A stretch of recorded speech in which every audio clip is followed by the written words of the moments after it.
right, cool. Yeah, we don't do the episode number anymore, do we? No, we don't. Okay, so yeah, welcome back to Featuring Regular People. This is season 2. Yeah, good to be back. Today we're just going to be having a little conversation about mental health. We wanted to do this for Mental Health Week, but at the time of this coming out, it would have been a couple of weeks ago. But at the end of the day, it's always a relevant subject. There's never a good or bad time to talk about it.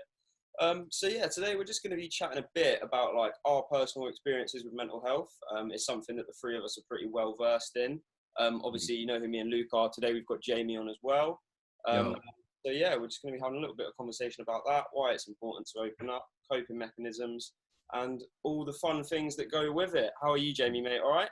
Yeah, not too bad, thanks, bud. Yeah, very good. I have to be on. I think it's a very good conversation we're going to have. We're definitely going to talk about some good stuff. Hopefully someone's going to see this and it's going to do something good for them. Yeah. I hope somebody sees this. Just one person in the whole world. It would be great if they just not about this, about any other episodes. Just one view would be nice. Yeah. Oh, mate, honestly. But yeah, no, Jamie, it's good to have you on, mate, because Luke, I don't know if I mentioned to you, but Jamie, you're one of the first people who I told about this just through me and Luke had recorded an episode, and then I came and I was with you and a couple of other people, and I mentioned it, and you, like you said early on, you were happy to like come and get involved. So it's good that it kind of come up at this time. It's good to get you on here, mate. Yeah. Yeah, nice one for coming on, man. No, I appreciate it. I'm honestly, I'm really happy. I mean, as like Khan knows, I don't know if Luke, you saw it. Like, I've recently just done a whole video about mental health, like on my Instagram and stuff. I've been thinking about doing it for ages, and I thought it was the right time, so I put something up. And then this is just going to be another opportunity to sort of extend on some of those things I spoke about, and like obviously we can all talk about our experiences and it's nice. It's comforting when you speak to people about it, and you know other people are going through the same things you are or have experienced them in the past and stuff. Like even just knowing that gives you such a nice, like, a breath of fresh air. Do you know what I mean? Like it honestly is. No, 100%, mate. I think so. Oh shit, I just dropped the table there. But yeah, no. So I said to you, me and Luke were planning to kind of do this anyway, and then you put that video up, and straight away I saw it. I sent it to Luke. I was like, we should get Jamie on for the next episode. Like, it's just the more people talking about it, the better. And like, obviously, me and Luke, we've spoke about it before. We shared a post a while ago, like just publicly. It's the first time that I'd ever said anything like outright to people. And I don't know, Luke, you kind of have before, but Jamie, what you posted the other day, was that the first time you kind of put something out there like that? Yeah, I mean, funny enough, you mentioned your thing, because when I saw you put that post up on Instagram, wasn't it, where you had like the photo and the caption. Yeah. I read that and I messaged you from it, because you were sort of the first person that I'd seen that I know personally that had really sort of said anything about it. Do you know what I mean? Really, I think we're very much in a sort of a friendship group where we're quite with like the boys. Do you know what I mean? Like everybody's kind of like very stereotypical. Yeah, you get the piss taken out of you for everything. You know what I mean? So it's like,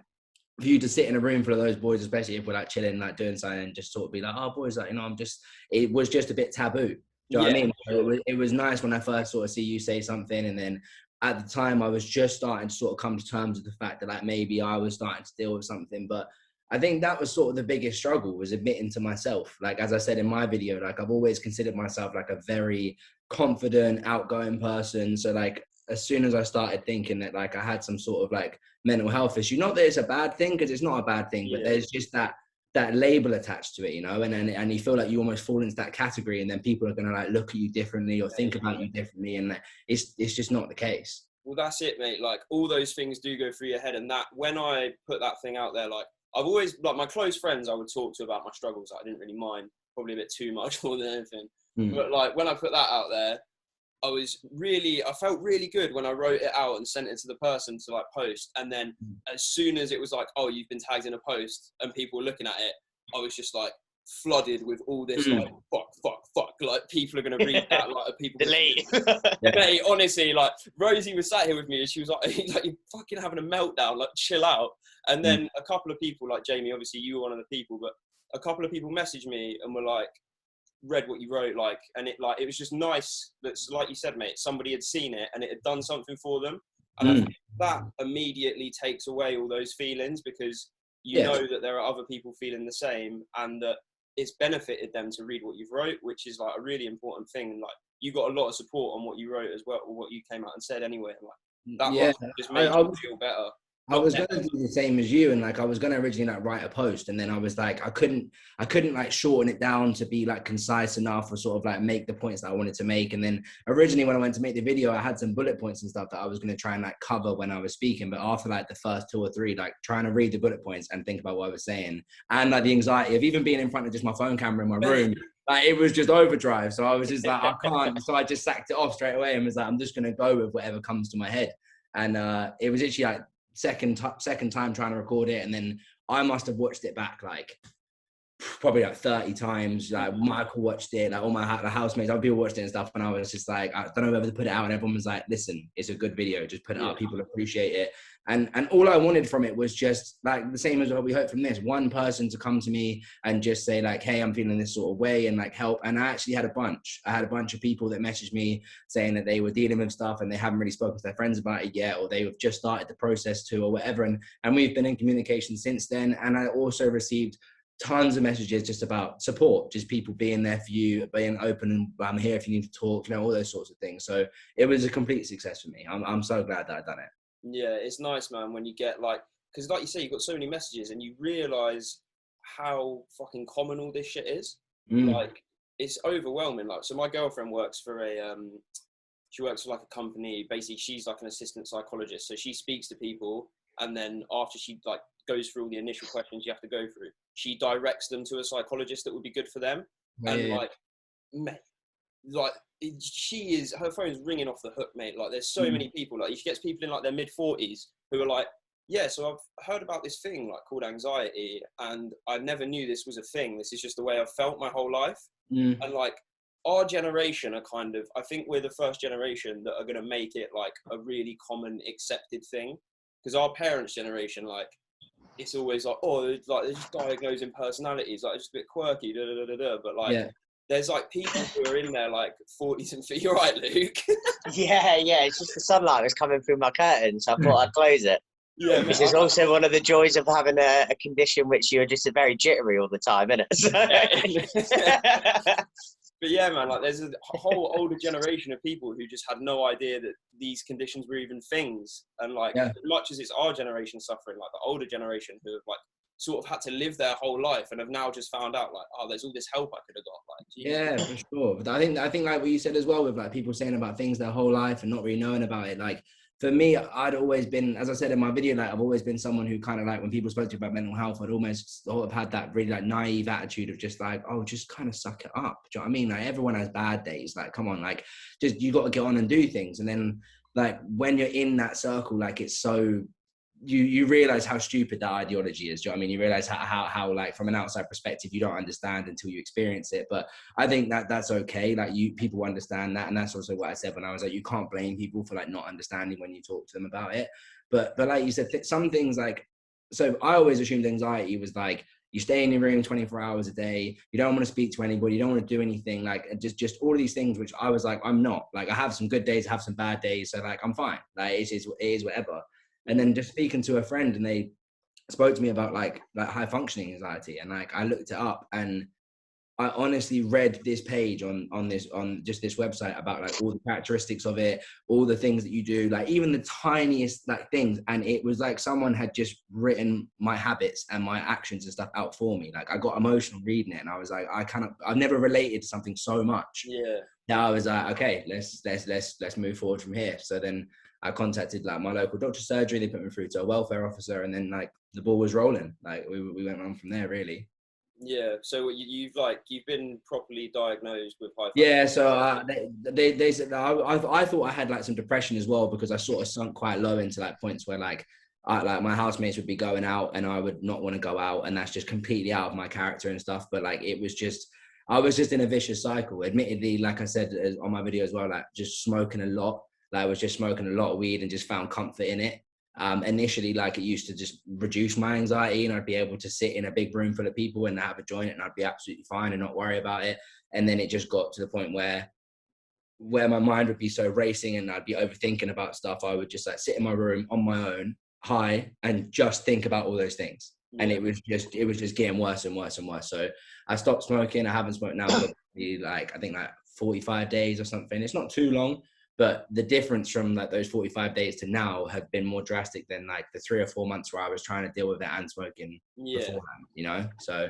No, 100%. I think obviously me and Luke, we've been like, we talked about on the podcast before, like I've smoked weed for quite a long time now, but I don't really anymore because, and Luke, I don't know if you kind of find the same, like where, like you say, Jamie, it used to help, or in my brain it used to help, and I used to get stoned and feel good, have a laugh. Nowadays, mate, if I have a joint, I just sit there and just think about like every little thing in my life and like the shit that's gone wrong and like the things I've done badly, and I'm just like, oh my God, this thing that used to be so fun actually just wrecks my head now. And I mean, to be honest, I like with myself, before, I mean, I was formally diagnosed with bipolar and BPD in November last year. But before that, like smoking weed, yeah, absolutely. It kind of sent my head a little bit west. And I haven't actually smoked it until I bought a 20 bag last week. So I've been having like a little joint before I go to bed and a couple of nights. And I did sit there and I pondered everything, you know, that I was like, oh shit, you know, this is something that I should have said, or this is something that I should have apologized for when I've acted a little bit rash towards somebody. And actually, I kind of jotted it all down, like mentally. Not physically, because I get way too distracted for that shit. And I was high, so I wasn't going to go get a notepad. But then the next day, you know, I called that person up. I'm not going to say any names or what the context of it is. But, you know, I called that person up and I was like, look, I just need to get this off my chest. And it went really well. So whilst obviously, you know, the smoking weed thing can be very detrimental to people's health. And obviously, you know, it's a case by case thing, isn't it? I think that's, you know, that's simply it. Yeah. You kind of used it for like a positive thing, which is good, because as with anything, there are good and bad. And like, I think it's more about recognizing how things affect you. So like, Jamie, like you were saying, mate, super sociable, used to go out. Mate, I used to like love, for the last like couple of years, I've just loved going out and drinking and getting pissed with the boys and having a laugh.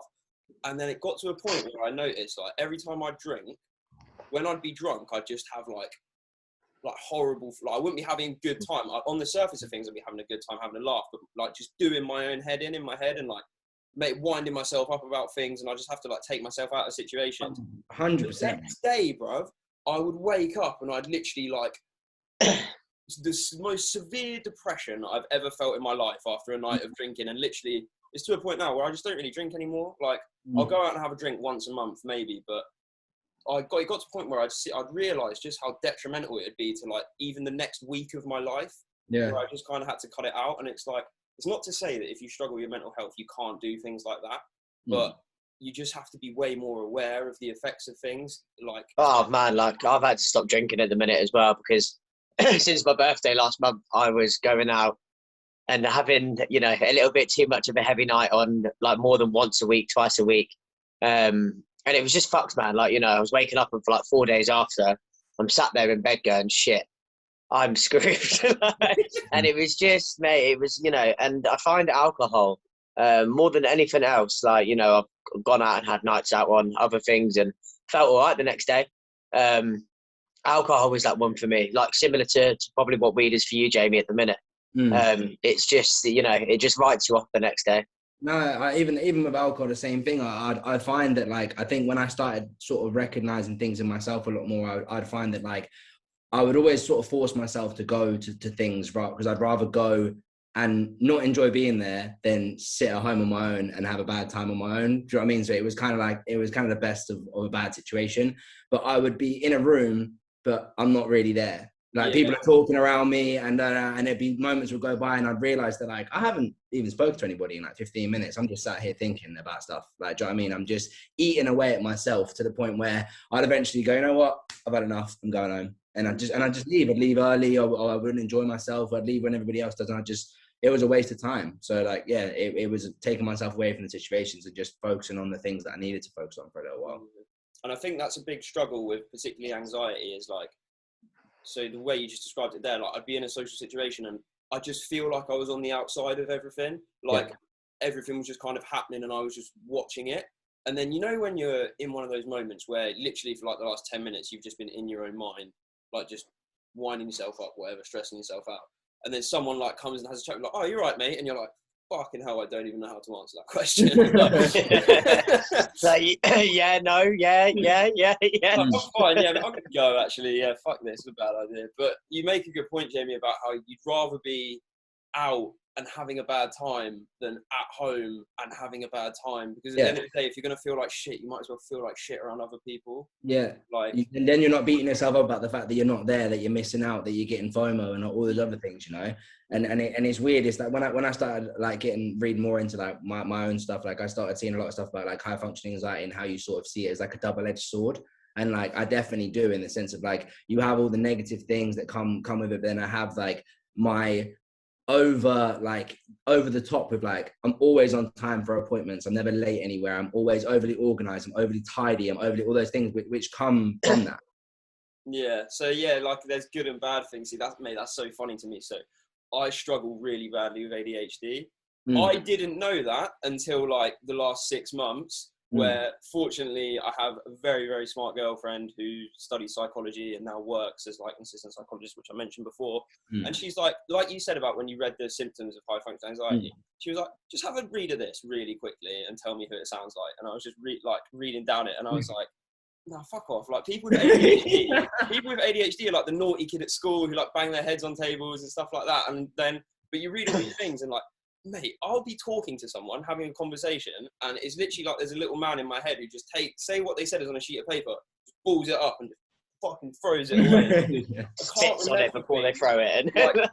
Yeah, mate, honestly, like having conversations is such a nightmare for me, because it's like, I want to make sure I respond at the right time, which 90% of the time means I just respond at the wrong time. I'm so eager to just talk that, like, mate, it's a fucking nightmare. And like, I've just always struggled with being on time for things, or like getting things done. And like, I'll have like 10 things to do and I just can't decide what to do first. So I'll sit there and do none of them and just stress about how none of them are getting done.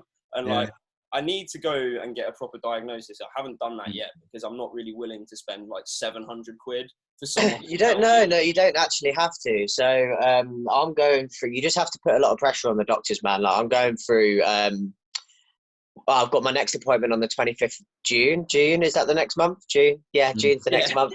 That always helps. And yeah, you just have to put a little bit of pressure on a man, and it takes a long time. Like I had my first appointment in November last year, and then they're going to decide about the ADHD thing in June. I'm hoping that I don't, because it's just a fucking another bunch of medication that I don't want to take. But you know, it is what it is. So yeah, it is. You don't have to pay. I mean, you can go private and pay for it, obviously, but you know, if you're gonna wait 2 months to go private, then you might as well wait 3-4 months if you're coping now. You know. Well, that's it, mate. So it's with going and getting things diagnosed, it's like, how much can you get through your day-to-day life? And like, generally I'm all right, but like obviously ADHD is one thing. Like I feel like probably all of us in here have struggled. Well, Jamie, obviously you definitely have, but like anxiety and depression are like the main two. And the fucked up thing is they tend to just go hand in hand. Like if you struggle with one, at some point you're probably going to struggle with the other. And I'm sure it's the same for you boys. Like, I'll have periods of like 2-3 weeks where I feel like on top of the world, mate. Like I'm getting up early, I'm going to the gym, I'm eating well. Like every time I see people, I'm having a good time. Like I'm just like, nothing's a struggle, no social situation. And then you just have them weeks where you're like, it's like literally like someone's taking the wind out of your sails, and then you just doubt everything about yourself. So you stop doing all the positive things that you were doing before. And it's just such a brutal cycle. Like you spend some time really working on yourself, sorting yourself out, and then like one little thing will happen and you'll just wipe away all the progress. Mate, honestly, it's a fucking nightmare. But you're almost like, sometimes you reach like a point where, say you're not feeling too good and you're sort of like climbing a hill, and like you reach a point where you feel like you're almost there, and then you stop doing those things that are helping you, and then it's easy just to kind of tumble back down, you know. And I definitely noticed that in myself. Like I was something that I'd sort of like get a little better with and then get a little worse, and then more so recently I really sort of feel like I've been taking big strides in the right direction, to the point where like even people around me are saying like, you know, you 3 weeks ago or you a month ago to now is like almost a different person. You know, and I see it myself as well, which is a good thing. Like, I'm just trying to keep positive, trying to keep going. Because that's the main thing, mate. Is like, it's one thing for like people to tell you you're doing well, but mate, I like, for me, there's been times where like 10 people can tell me I'm doing great, but in my head I'm like, nah, I'm not. But in my head, I'm thinking, fuck you all. No, I'm not. And it's one of those, isn't it? Because sometimes people like, and you were saying this point earlier, Jamie, and I think it's an incredible thing, isn't it? When you do start to first, open up in public about these kind of things, it's so important. And those messages that people send you that are, thanks so much for sharing this. I hope you're all right, blah, blah, blah, blah, blah. On one day, I'll look at that and I'll go, oh, that's so nice. Like, it's, on the next day, I'm like, fuck you. No, you probably wouldn't help me out if I did need it. And I do this to everybody. Like, I've thought about this with absolutely every single person. So it's such a mixed bag, isn't it? And one thing I thought about that is that, it doesn't really matter how you're thinking about it in the time. If you're like, oh no, I don't really care what other people think, or if they think I'm doing well, like you just have to kind of decide that for yourself.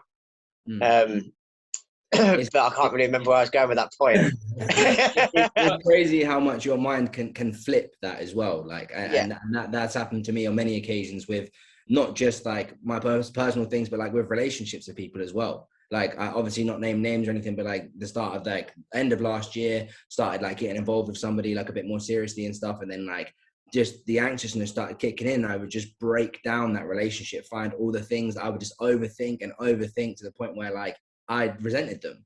And I've gone from a week or two ago being happy in the situation to my mood's completely switched, my actions are completely switched, my behaviors have changed, and now I don't want anything to do with them. Yeah, well, mate, it sounds a bit like yeah.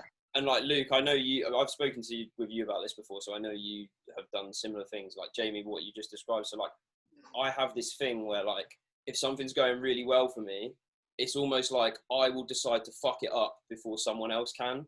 Like, it's a very common thing you hear people say like, fuck, things are going a bit well at the moment. Like, what's about to go wrong? But like, I will literally be like, right, this needs to stop. I don't like it, because so either I'm going to have to upset myself here or someone's going to upset me, and I would rather upset myself.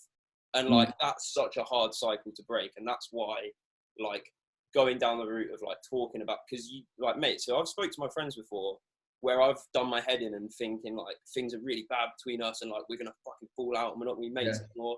And I've opened up to them about how I'm feeling, and they're like, I literally don't feel any of that. Like, that's not even happening. Like, why are you thinking that? And I'm like, well, that's good, because I need you to understand that this is what my head does. Like, it just makes like friendships, and particularly relationships, man, especially at like the age we're at and the way like social media is. There's so many ways you could just your own head in. Don't even start with social media. Social media is a whole different ballgame. But mate, but there isn't any bad relationships on social media. Like that's a rule for going on social media as a couple, isn't it? Is that you can't have a bad relationship. It's just standard. You can't. I think we're the ones that need to catch up with that, boys, to be honest. Don't jump on Instagram Live and have an argument with your missus, innit? That's how you start leveling the playing field. Yeah. God, you need to do this, man. No, she'd win so quickly. That's all right. You get, yeah. That's all good. That's it. I'm not even about arguing like that at all. I'd rather just like, why are we even do it in private, not on Instagram? Well, yeah, definitely. I would never do that. For sure. Be like, well, fucking hell. But yeah, man, like we could talk about social media for hours, but yeah. Well, I was going to say, it's interesting. You say like when someone's like, you think something's going well and you sort of like self-destruct it. The biggest one for me on that is if somebody like notices that I'm in like a good mood, it instantly puts me in a bad mood. Really?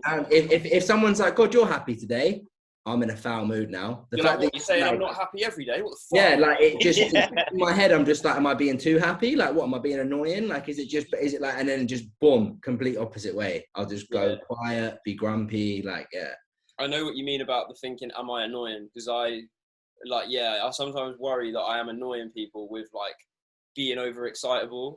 But yeah, it's just fucking. God, this is every single day that we talk about the podcast. I'm like, at 2 in the morning, 3 in the morning, I've got all these fucking fantastic ideas in my head. And then I'll text them out to Khan, and he must wake up most days with about 12 messages from me. I'm like, we could do this, and we could do this, and we could do this. Like, I like that because, and the thing with like, so Jamie, me and Luke haven't seen each other in the flesh for like 4 years. But like I talk to him more than I talk to anyone else really, because we obviously do this all the time. Because like, I'm fucking annoying. Yeah, no, but that's it, man. Like we're very understanding of each other just because of how open we are about things. And like, for example, say there's like a period where I'm pissing you off or you're pissing me off. I'm like, but like, he's not doing it on purpose. Like, he's just trying to be productive and get shit done. Like, and that's just like, you just have to flip the way you think about things sometimes. But, yeah, it's a funny thing. Yeah, definitely. But going back to what you said earlier with about like how you were saying people call up like to your girlfriend and that, and they're just like, I heard about this thing, and like I've had these things all the time. Like, I definitely, like, the more I've divulged into like some of the things that go around anxiety, like I think back and I'm like, they've always been present in my life. Like, some things, like the biggest one for me, and I know people do it casually as well, but like especially if I go to like a group situation or something, I am the most savage nail biter in the entire world. Like, I destroy my hands to the point where, like, if I go to like some kind of thing, the next day I'm like, look at my hands and I'm like, oh my God, I really went to work like on these. I must have been sat there and I don't even realize I'm doing it. Like, people around me will be like, stop biting your nails. I'm just like, I had no idea. I've been doing it for like 20 minutes now, just like going at it, and I have no idea that it's just Phone like hanging out. Yeah, honestly. Yeah. But mate, that's the thing. Like, I'm the same. You're doing it. Like, yeah, I've always got that bouncy knee. Like, or I'm always like, mate, I banned myself from sitting on this chair for a while, but it's comfy, so I like it because I've literally just bouncing in it, swinging about. Anybody that's listening on Spotify can't just rotate it in his chair twice. Oh yeah, for the just for the audio version of what you just did. For the visually impaired, isn't it? Luke hates it when I say that. Anyway. Well, that's it. Anyway. So that's something I wanted to kind of discuss, is when, obviously, you say these things have always been present in your life, but you didn't really acknowledge it until recently. So would you say you only really started struggling recently, or can you think back into earlier in your life and know you were struggling then? Some of the characteristics, like I say, like never wanting to be late, having like being like quite OCD about things, the way things are and stuff, like they've always been present. Like, from my family, like my mum, my brother have always been like, where do you like get your like drive from? Like, I've always been very like academic focused, very like engaged with like working towards like a plan and stuff. And I think that's just like the anxiety of failure. Like, just being worried about not being able to control the things around me. Like, I make lists all the time, like even just each day of like what I need to do the next day and stuff, just because it kind of quietens the voice a little bit, you know, like. But I think it really started to hit home for me like during first lockdown.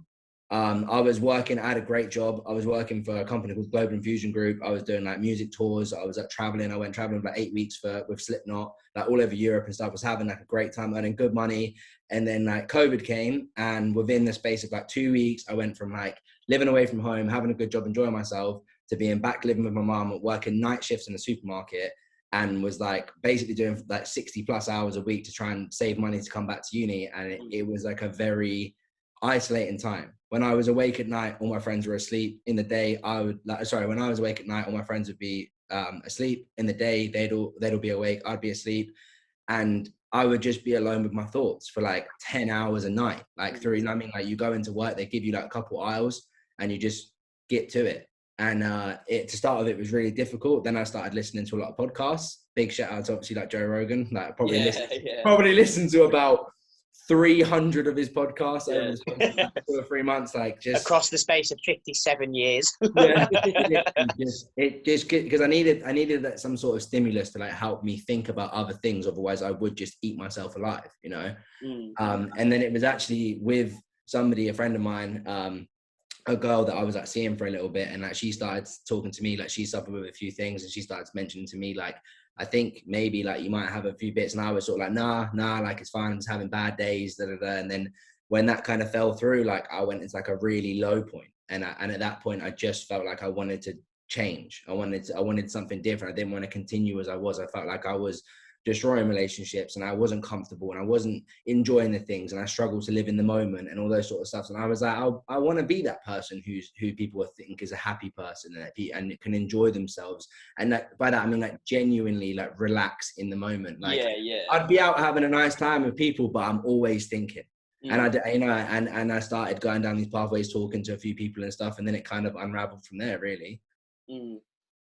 But yeah, man, it's weird when you notice those things in yourself at first. So, Luke, I imagine you started struggling with things pretty young. Like, I remember being I would say like as young as like 13, 14, where I had no idea what it was at the time. I just knew I just felt like horrible, like 24/7. Like school was always a massive struggle. Like, oh mate, I think back on school now and I'm just like, if I'd have just dealt with this when I was like a child, like the previous like 10 years of my life, so I'm 24 now, from like 14 to 24 would have been so much more easier than just if I'd have finally acknowledged it when I was like 19. But yeah, like noticing those things in yourself at first, like, can be scary because you're like, this is just something I'm gonna have to fucking deal with. It's gonna be so long. But like you said, mate, you've got to a point now where like you can almost, you're aware of it. You've had a diagnosis, so now you know what's going on, and that's almost comforting because you know how to deal with it now. 100%. It was through that first conversation I had with my welfare officer when she like called me and we went through, like, they do all those like generic questions where they say like, on a scale from 1 to 10, like, how like optimistic are you about your life at the moment and stuff. And like, I remember that conversation on the phone, but I remember getting upset. All my answers were like the lower end of the board, like, and I was just in a rut, like, and just in a bad place. And then gradually over time, like, in speaking to her, like, she used to call me up every Wednesday and we used to just have a talk, like just about anything, like just casual stuff. And it's rolled all the way through to like my most recent call with her. Like, I picked up the phone and straight away she was like, "Oh God, you sound happier today." And like, do you know what I mean? And like, we would do like the conversation. No, I'm not, for fuck's sake. Just hang up on her and just start. No, you got me there. No, it was good. It was recently, like, I found out I got my grad job and like, and obviously the gym's being back open. Like, we can touch more on that in a minute, but like, exercise and gym is such a positive thing, such a major thing you need to do, especially if you're in a rut. It will break habits. It forms better habits. Like, I started working with like an online coach to sort of like help my diet be better and just all that I could. And I said it to her on the phone and like, she was relieved because she said that the people that she'd spoken to for the rest of, like, before me that day had all been like in really struggling. So she was like, I'm so glad that like I've had you as my last call because like it's been a nice call. So yeah, but yeah, no, that's good, man. And it's nice it must be nice for her to say that to you as well, for someone in her position to recognize that you're making progress. Yeah, definitely. Yeah, for sure. Well, let's touch on that then, because obviously me and Luke have spoke about it on the podcast before. Our most successful episodes on here have been anything related to fitness, like any sort of, well, we had an MMA fighter on, which that episode blew up recently, which was pretty cool. But obviously me and Luke have both been training martial arts now for like a year, which I try and push onto any of my friends now. I'm like, you should just go, like, well, first off, you should do any sort of physical fitness. Don't get beaten up, man. yeah, obviously you don't have to do that side of it. But way forward. Yeah, trust me, nothing makes you feel better like a good punch in the face. But certainly wakes you up. Like, any form, if any of my mates, like, or anyone reaches out to me and says they're struggling, the first thing I suggest is, I know it seems really hard, but just move your body about, get up and do something physical. If you need me to come and do it with you, like, I will happily do that, because there's nothing I enjoy more than like working out with somebody, especially if that person is doing it to try and better themselves, like mentally and obviously physically. But so that's where we differ. I hate working out with people, man. Yeah. Like, in kickboxing, it's fine. And if I'm at the gym though, like, I like to have my headphones in, and that's the time I mostly go at that point of the day where I'm like tipping over to getting a bit angry. And I'm like, right, this is the time I need to go because I've got enough energy to go and have a good session. But also I know that it's going to make me feel more positive afterwards. Yeah. So I wish I could go out and work out with people, but it's just fucking rude, aren't I? I like to have my headphones in, fuck everybody else, man. Fair play though, like there's two sides to it, I guess. But absolutely. That, mate, you've just started coaching, so.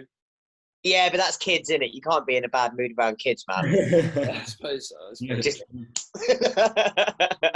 I hope none of them see this. Yeah, not the kids, their parents. Mum, this is my coach. He's got a podcast. You're there fucking pretending.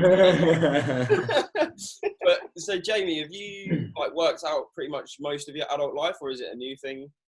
Started going to the gym like in college, just because friends went and just kind of went and dabbled in a few bits, like nothing major. And then I would love to get involved with martial arts. Like I've thought about it for so long, but I've always like ummed and ahed about, like, I always wanted to box when I was younger, but like I wasn't allowed. And then as I got older, like my competitive nature, like when I get involved with things, like I want to go to the max, and like with that time of boxing, I feel like my time's been and gone, so it puts me off. It was just so silly because it's not the purpose of it. Like the purpose isn't to go and be the next like heavyweight champion of the world or whatever, but something in me bugs me, but I know that with martial arts comes great discipline, and great discipline helps you everywhere. And like, I mean, you hear like Joe Rogan talk about it all the time and stuff, like the lessons that he learned from training through jiu-jitsu or other things, you use those in everyday life, and they help you overcome challenging situations or help you enjoy more like the good things more, like, because you, like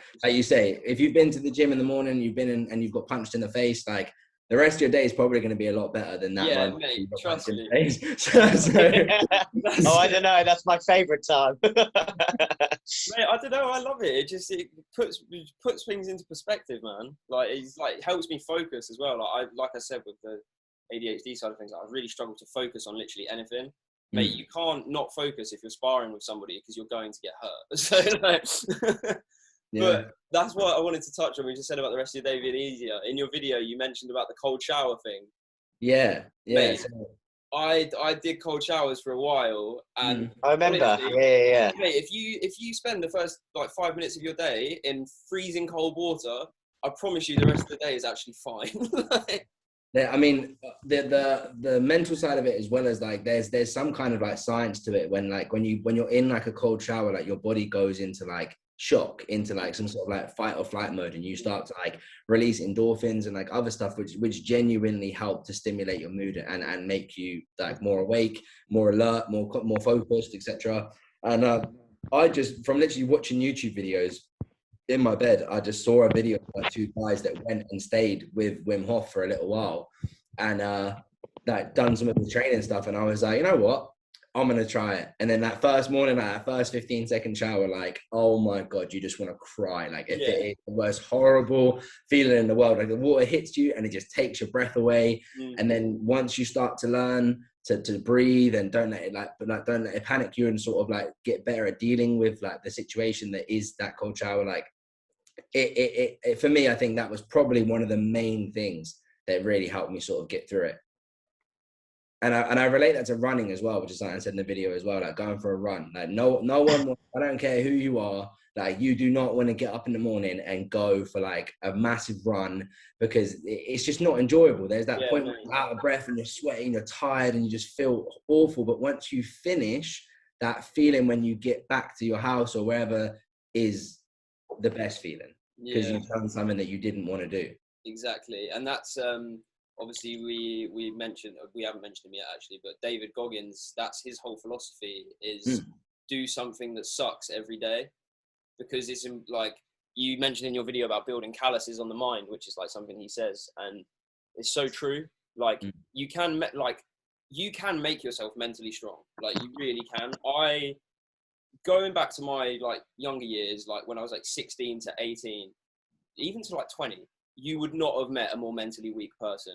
I didn't want to try and do anything because I just thought I was going to be shit at it. I had no fire in me at all. I would have quite happily spent my life just like sat on my sofa smoking weed and watching TV, because if I'm doing that, I can't fuck that up. Like that's not, you can't do that wrong. Do you know what I mean? But you can make yourself mentally strong by just forcing yourself to do shit that you hate. And like a big thing for me is I'm just going to get a manual labor job. Everyone always talks about how they're horrible. You have to get up early. You get filthy. You're lugging heavy shit around. Like, it sounds awful. So I'm just going to go and do that. And like, mate, one summer of doing that, and I was like, I felt way more capable of dealing with things. And like, it's the exact same with like, if you make yourself get up and go for a run, you will hate the idea of it. You will hate it while you're doing it. When you come home and you have that shower, you will feel so good about yourself. And like, any other challenges that present themselves, you're just way more prepared to deal with. You're going to finish that run, and then you're going to think, you know what, I'm going to have something to eat because I'm tired, because I just had that run and I feel hungry because I've just burned out some calories and stuff. Then you're going to have a meal, and then your whole day is just going to roll into being more productive, like without a doubt. Exercise is so important, like going to the gym, going for a run, martial arts, anything like that. Like humans are not designed to just sit on the sofa and watch TV all day. Like we are supposed to be, you know what I mean? Like we've evolved and came from these hunter-gatherers. Hunter-gatherers that were out spearing animals and running, you know what I mean, running hundreds of miles a day to do things, and well, not maybe hundreds of miles, we're not all David. Like, do you know what I mean? Cross-continent things. Just going to Scotland to Wales every day. Like, no, nothing like that. But like, Yeah, like that is what we're designed for. That's what we're supposed to do. Like, you know what I mean? People are now, it's so easy just to sit on the sofa, order Deliveroo and just put on weight and stuff like being healthy and physically and mentally go hand in hand 100%. I mean, of course there are people that are not physically healthy that are mentally happy and vice versa, but you know, do both. If you're trying to work on your mental health, work on your physical health as well. It will help you. Yeah, absolutely. Basically, and I think it's just it's the important part about fitness, isn't it, that it's, you know, it isn't really, for me, it's not so much about kind of seeing these, you know, incredible results for any other purpose than the fact I'm like, do you know what? I actually committed to something for long enough that I was able to notice this change. I was able to, you know, perform this next move, or, you know, do this certain type of kick, or, you know, anything really. I can lift a few kilograms heavier now, you know, and it's purely that, like, and maybe this is kind of the extrinsic type of value from it, but you're like, well, I've achieved that now. You know, that's good, and that's made me feel better, which I guess is kind of self-sabotaging in a way. But it also, you know, for me, it's kind of, I need a milestone, I need another one, and achievement. Otherwise, you know, it just kind of goes out the window. So even if you're kind of a bit selfishly motivated like I am, you know, exercise is still definitely the way to go. Yeah. You say you're selfishly motivated, mate, but you literally, we just touched on it just now, you've just recently started coaching like classes of children. So that's not a selfish decision. That's a very selfless decision. But the selfish part of it is that I'll get paid to do that. So they can pay for me to go on a course, which then can lead to more paid work in the future. Fair play. I mean, it is good fun and it looks good on my CV, which is another selfish thing. However, obviously it is enjoyable and it does benefit other people. So regardless of how selfish it is, like, you know, if it benefits somebody else, then, you know, we don't do anything for anybody for no reason, do we? No, exactly. Regardless of whether like it might be considered a selfish act because you're doing it for your CV or whatever, you're still going to take a class for those kids. Those kids are going to have a good time. They're going to learn something. They're going to do something active. So regardless of what your intentions are for that, they've gained something from it. So yeah, absolutely. It's a positive thing, you know, for sure. They'll have a good time, black eye, broken leg, any of those things above. All right, some of them are probably a little bit bigger than you. It'll be fine. Mate, do you know what? Actually, there was one kid the other day and he must have been about 2 inches smaller than me and he was 12. And he kicked me and I was like, bro, do you know what? That's not a bad kick. For his first ever time going, I was like, yeah, you know, you did well, kid.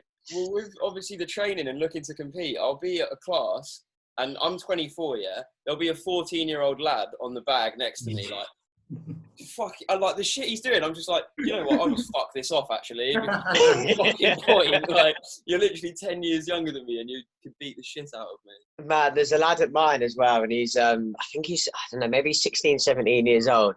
He's built like a brick shit house. Like, I don't know if either of you guys have done New Zealand or anything. Or, I mean, obviously you've seen the rugby team. Just fucking an absolute unit. Yeah, his kicks, just like, yeah. I just look it over and I'm like, this is depressing, isn't it? However, you know, there's been a few times where you're like, you know, let's fucking help you out on this, or let's, you know, and we kind of exchange in that way. So it is nice. But I know what you mean. You see some big fuckers out there. And to be fair, this kind of leads to something which I'm sure we all kind of are aware of. Don't compare yourself to others. Compare yourself to yourself. Are you better than the you from a few weeks ago? That's literally all that matters. I'm trying to think I can't remember who says it. There's something which is like, if you try and wake up Monday morning and be 100% better, you're going to fail. But if you try and wake up tomorrow and be 1% better for the next 100 days, you'll get there. Yeah. And it's about those small, like, marginal increases for sure. Yeah. And I put that stuff on my Instagram a little while ago where I just, like, when I was sort of starting to come to terms with some of the things I was dealing with, I put up like just these random questions that were just sort of like, how much do you think, like, on a scale from like 0 to like 100 miles an hour, like, do you care about what people think about you? Do you, like, take influence on what people say about you, etc.? And like, I really thought that I was going to be like the odd one out completely, that I was just so different to everybody else. But there was such a variety of answers across the board that it shows you that, like, everybody's a little unique in their own way. But I think going back to that dreaded words of social media, put so much pressure on people. Everything looks so fantastic online. Everybody seems so happy. And underneath the surface, like, not the case. You know what I mean? And it creates that like false sense of security.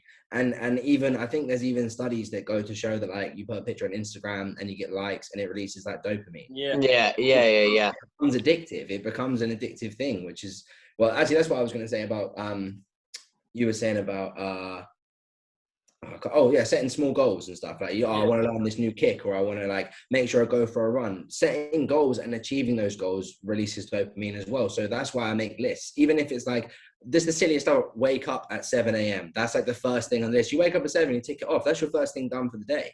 That's just what time you were going to wake up. But just the action of like, first thing crossed off on the list. It's a nice little win. That's the first thing you've done correctly, you know. And then you just make your way down the list. No, absolutely. Walk downstairs. Get coffee. That is literally going to be the first 3 things on my list tomorrow. Fuck you, whoa, tick. That's something that I kind of learned from my little brother. I don't know if you saw it, Jamie. We had him on here a couple of weeks ago. The episode came out last week.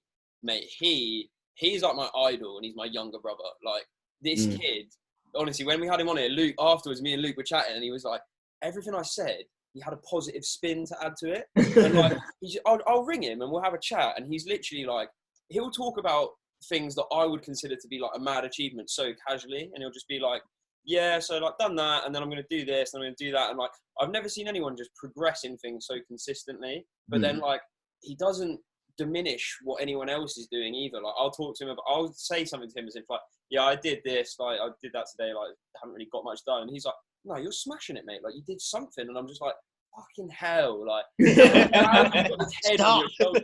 I was like, we came from the same place. Like, how is that actually happening? So funny. That's a weird way to put it, man. I put things in weird ways. That's one of my problems. Saying things that are just not. And I know that your family are active listeners as well. Yeah, mate. Honestly, my dad, because remember I said to you, when we had the one on about my little brother, like, talking about my dad and saying, like, he's a bit disorganised all over the place. But he rang me, he goes, yeah, listen to your podcast, you little fucker. Like, but oh, mate, it's funny. It is very funny. There's definitely, that you say that your brother puts a very positive spin on things. There was a few people that I've always considered like very positive people that when I first started like trying to overcome a few of my things, I reached out to them and I was sort of like, how do you be you? Like, how do you have that positive outlook all the time? And I think the most humbling thing that everybody says to you, which is, it's very hard to realize it when you're struggling. It's even hard to realize it as a common person. But the honest truth is that you and solely you have complete control over your emotions. Like, you can influence your decisions, you can influence your behaviors. And when you start doing, like, if you ever do, I don't know if either of you have done some like cognitive behavior therapy. If you ever do when you do CBT, there's the sort of thing of like the angry circle, and that like negative thoughts lead to like negative actions, lead to negative like behaviors, which lead to, and it's about reversing the wheel. And it is possible. Like, you can rewire your brain to think a certain way or do a certain thing. Yeah. In the same way, like, you ever go to like a new group of friends and they might use a word or something and you start using it ironically, and then all of a sudden it's now in your vocabulary. Yeah. Right. You're rewiring your brain to become accustomed to those things, and you can do that with your behaviors. You can do that with people that are around you, like, for sure. Well, there's something I'm trying to do. Like, I like to think I'm a relatively nice person, but occasionally, like, for example, you'll see someone and you'll be like, that guy looks like a dick.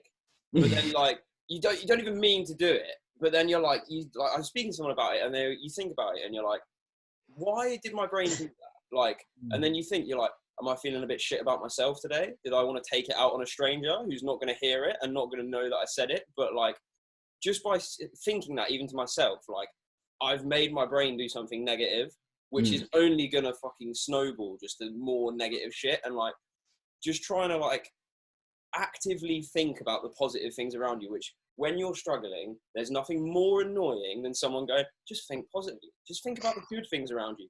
But it is true. Like, you just have to, like you said earlier, Jamie, you just have to flip the way you're thinking about things. And although it is really fucking hard, like you said, even for someone who's not struggling, it's really hard. But like, it is doable. And there are just little things you can do. Like, there's something that always makes me laugh. You know how, like, you're having a really bad, stressful day and you like stub your toe. You're like, fuck, and you'll lose your shit, and it will literally ruin like the rest of your day. But I'll be like, if I'm having a really good day, like I'm about to go link up with some people I'm really excited to see, we're going to do something fun, if I like stub my toe, I'll be like, "Ah, what the fuck," and I'll just get on with my shit. Like, if you're thinking about things positively, little shit that's meant to annoy you will not have as big of an effect.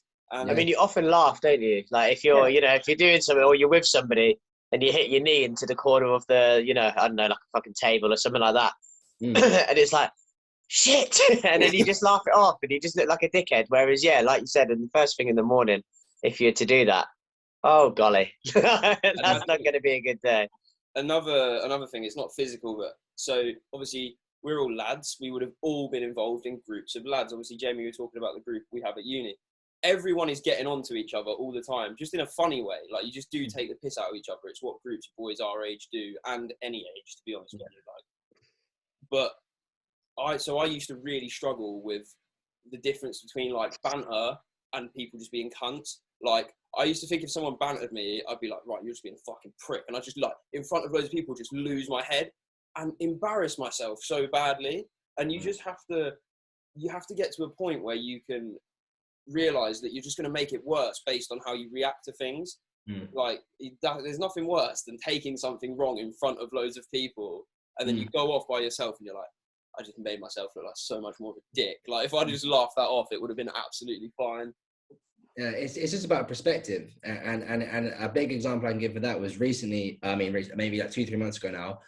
My mum was made redundant, and then it was like a big nightmare. Like, she was panicking about everything, but then there was like a few like internal roles and stuff that were opening up, and like she applied for one. It was a little different to what she does. She got offered the job, but then just had this huge anxiety around like, am I going to be competent to do it? Am I going to like the people I work with? Am I going to? And I was sat at home with her, and she was like saying like, what if this happens? What if this happens? What, all these negative things. And I just stopped and I was like, okay, well, let's just flip that over. What if this is the best decision you ever make? What if this is a great opportunity? What if you love the people you work with? What if this is better than your other job? Where's all those thoughts? Like, you can tunnel vision on the negative point, but there is always that two sides to that coin. Yeah, mate, 100%. For every negative thought, there's like positive thought you could be having. At least half of a positive thought, anyway. Yeah. There's something in there. Just got to find it. Yeah, that you were able to do that for your mum, mate. Like, I like, at the age we're at now, like, sometimes you kind of have to be there for your parents, which like almost gives you like a really cool feeling of like responsibility. And like, there's a big thing about getting to our age and realizing that your parents are probably just as fragile as you are. They're just because they're old. Like, there's always that joke, isn't there? It's like, when I was a kid, I thought people who were 25 just had it all figured out, and now I'm nearly 25, and I'm like, okay. There's that realization of like, you look at people when you're younger and you're like, you're an adult, and you almost feel like one day you're going to wake up and be an adult. Yeah. But the truth is, it's not. You just have to learn to deal with things. You have to just learn to pay bills and go to work. That you're still the same kid. Like, you still think the same, but now you just have all this responsibility. They're the same as us. They're no different than us. They just have been around longer. Yeah, mate. 100%. You just have to. The big thing for me is like priorities. There is a certain way I would still love to live my life, but that's just not going to benefit what I want to happen to me. So I can't do that. Like, there's little voices in your head that are like, nah, just fuck everything off, man. Let's just chill. And you're like, no, I'm going to feel so much worse if I do that. Like, shut up.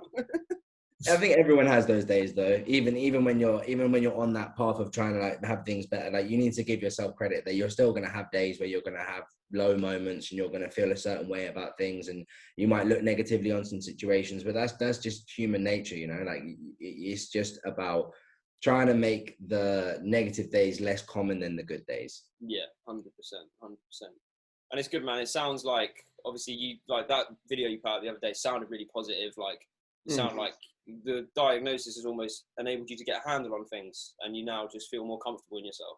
Yeah, definitely. I think just putting a label on it just made me feel like it's I'm not alone. This is a thing that people deal with, and there's an end, and it's a temporary state, and that you can get through it. You've just got to work towards it, and you've got to believe in it, and you've got to want it. And I just like I say, I think some of those things existed in me for as long as I can remember, and then they've got worse over time. And I reached a point where I was like, enough's enough, which I'm very glad for, because I know a lot of people sometimes never reach that point, and they just sort of sink further into whatever it is that they're dealing with. But I guess that's kind of the message that we're trying to put out here, is that like, don't ever be afraid to speak to anybody, reach out. Like, nobody, like, I can promise you by hand on heart, nobody is ever going to judge you for anything that you tell them about mental health. And if they do, then they're not the kind of people that you want to be around, in all honesty. Like, they're not good for you. They're not going to offer you anything which is going to benefit you.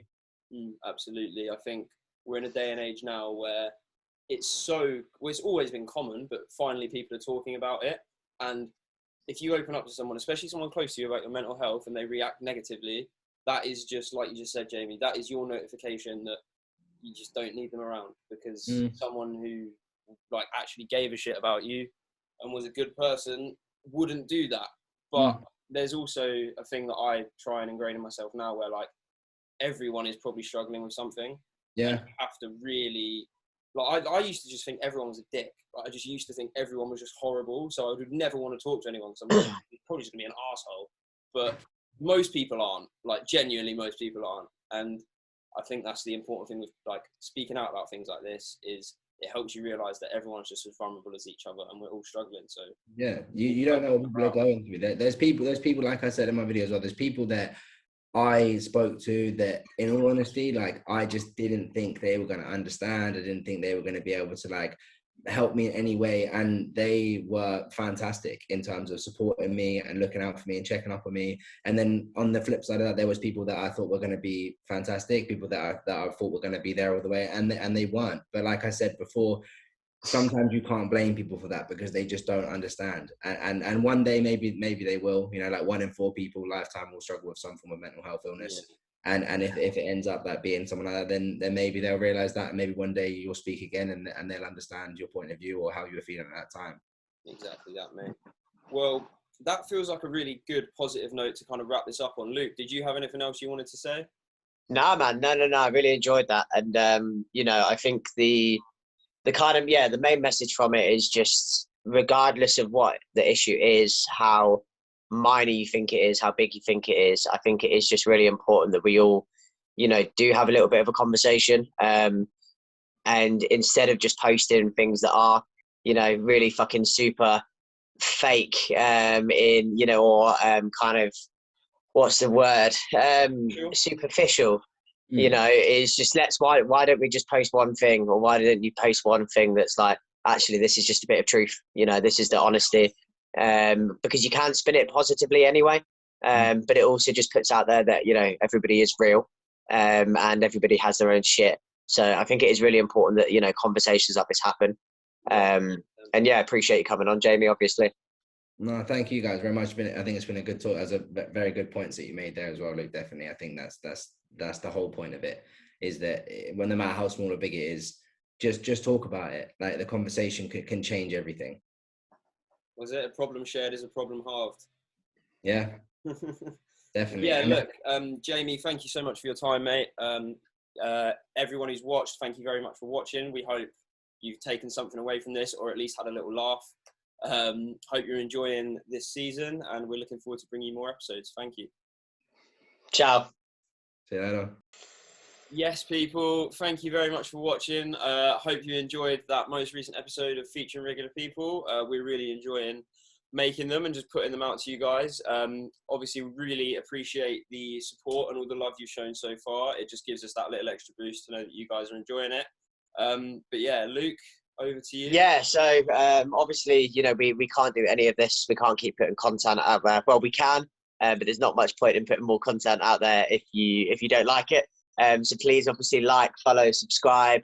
We always put, you know, ourselves and our guest social medias in the bio as well. But anyway, like, share, subscribe, click follow, give us a comment, you know, down below, and just tell us what you think. Cheers, guys. Absolutely. Thank you very much, guys. Keep watching. Stay tuned for more.